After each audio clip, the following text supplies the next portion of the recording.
सच्चो सतराम। कृपया इस चैनल को सब्सक्राइब करें और बेल आइकन को प्रेस करना ना भूलें।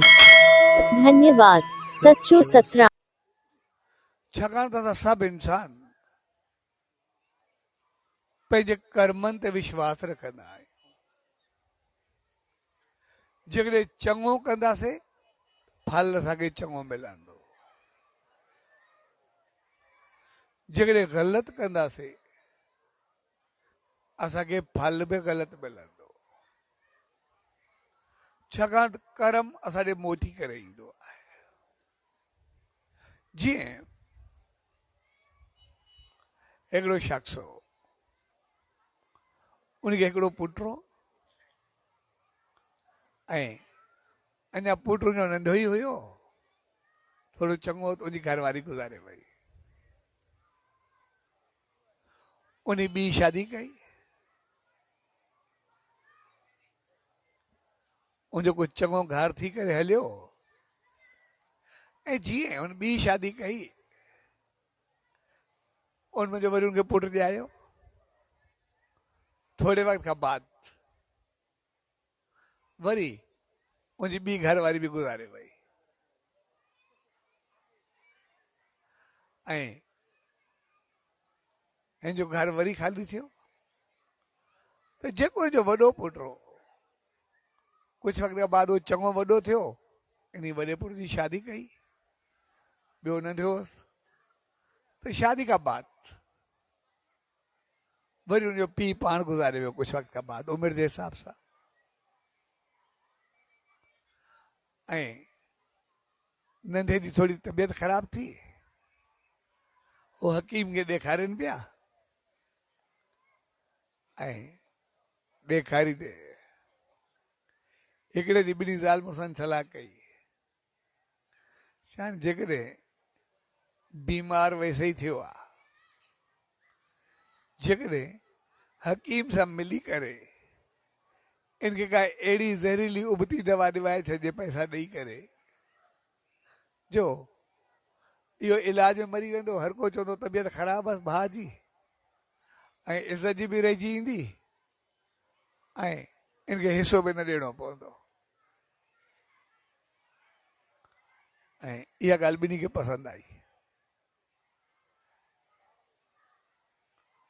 ऐं ही हलिया। उन हकीम खे एतमाद में वरितऊं ऐं कुझु वक़्त खां बाद उनखे ज़हर ॾिवाए करे माराए छॾियो। कुझु वक़्त खां बाद उनखे पुटु ॼायो।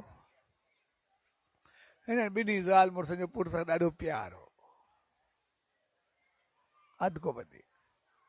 जीअं थोरो वॾो थियो वरी बीमार थी पियो, जो ॾाढो इलाज करायूं, छोकिरो बीमार बीमार तकलीफ़ में तव्हांजो इनजो अधु पैसा लॻी विया, सॼा पैसा लॻी विया, सभु कुझु ख़तमु थी वियो ऐं हे ज़ाल मुड़ुस सभु परेशान, ॾाढा तंग। हिकिड़ो ॿार उहो बि बीमार, कंहिं महिल बेहोश थिए पियो ऐं पोइ आख़िर हे बेहोश थी वियो। हिकिड़े ॾींहुं शाम जो हिन जो पीउ माउ हिन गॾु वेठा त ओचितो हुन अखि खोली, हिनखे कुझु ख़ुशी थी ऐं पुछऊंसि, चए पुटु कीअं? पुछे तव्हां केरु हो?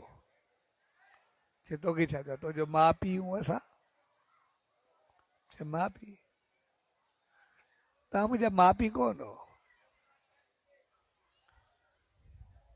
चए बाक़ी असां बाक़ी केरु आहे? चए न मां तव्हांजो नंढो भाउ जेके तव्हां ज़हर ॾेई माराए छॾियो पैसनि जे करे। मां हाणे पुटु थी करे आयो आहियां, जीअं तव्हां मूंखे बीमार करे मारियो, दुख कयो, हाणे मां जे पैसनि जे करे मारियो तव्हांजा सभई पैसा बि पूरा करे छॾिया ऐं जे तव्हां मूंखे परेशान कयो, बीमार कयो, मां बि तव्हांखे ॾुख में ॻारे ॻारे कंढिया करे पूरो करे छॾियो आहे। तंहिंजे करे हाणे मुंहिंजो बदिलो पूरो थियो, हाणे मां वञा थो। तंहिंजे करे जॾहिं कर्म जो फल मोटी करे मिलंदो आहे, त पोइ उहो ॾुखियो लॻंदो आहे। इन करे असांखे इहे संत महात्मा चवंदा आहिनि जेको थिए पोइ कंहिंसां चङाई कयो, छाकाणि अगरि चङाई कंदासीं त पोइ चङाई जो फल असांखे मोटी करे मिलंदो। असां हमेशह ख़ुशि ख़ुशहाल चङा भला इज़त शान वारा भाग नसीब वारा बणिया रहंदासीं।